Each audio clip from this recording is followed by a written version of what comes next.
ব্যবসা তো অনেকেই করেন, আবার অনেকে ব্যবসা করতে চান। আদতে কি ব্যবসা মানে কি বুঝেন? ব্যবসা জাস্ট ৩ টা বর্ণ। এই ৩ টা বর্ণ যদি আপনি বুঝেন বা এই ৩ টা বর্ণ যদি আপনি ধারণ করেন, তাহলে আপনি নিজেই বুঝতে পারবেন বা নিজেই মাপতে পারবেন আপনি কতটা ভালো ব্যবসায়ী এবং আপনি আপনার ব্যবসায় কতটা সফল হবেন।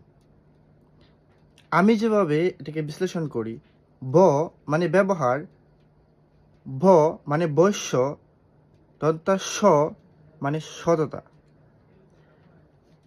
আপনি যদি আপনার কাস্টমার বা আপনার যারা আপনার সার্ভিস নেয়,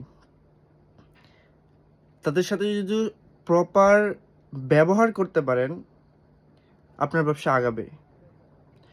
আপনি যদি তাদের সাথে বৈশ্যতা না করেন, আপনার ব্যবসা আগাবে। আপনি যদি আপনার ব্যবসায় সততা রাখেন, আপনার ব্যবসা আগাবে। এখন বলতে পারেন যে সততা বুঝলাম, ব্যবহার বুঝলাম, বৈশ্যটা কি? বৈশ্যটা হলো আপনার শরীরে যে একটা চামড়া আছে, এটা কিন্তু নরমাল স্কিন। আবার আমরা ব্যবসায়ীরা এটারে বলি হচ্ছে আমাদের মানে ধৈর্যের দেওয়াল। আপনার এই ধৈর্যের দেয়ালটা যত মোটা হবে, যত মজবুত হবে, আপনার বৈশ্য তত বেশি। আর আপনার ব্যবসায় সফল হওয়ার চান্স তত বেশি। আমি জানি না আমার ভিডিওটা কতটুকু দেখবেন বা কতটুকু আমলে নেবেন।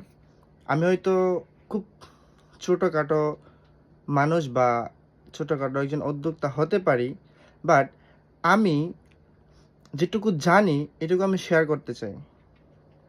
কারণ আমাকে অনেকেই জিজ্ঞেস করে যে, "ভাই একটা ব্যবসা করতে চাচ্ছিলাম, কি করব?" আমি এটা বলব না যে আমি আমার বিজনেস ক্যারিয়ারে অনেক সফল বা আমি অনেক কিছু করে ফেলছি, না। আমি অনেক কিছু করি নাই এবং অনেক সফলও না। কিন্তু আমাকে যারা প্রশ্ন করেন তাদের জন্য এইটুকু মেসেজ আমার, আপনার কাস্টমারের সাথে খারাপ ব্যবহার করবেন না। আপনি আপনার কাস্টমারদের সাথে বশ্যতা করবেন না এবং ব্যবসায় সততা রাখবেন।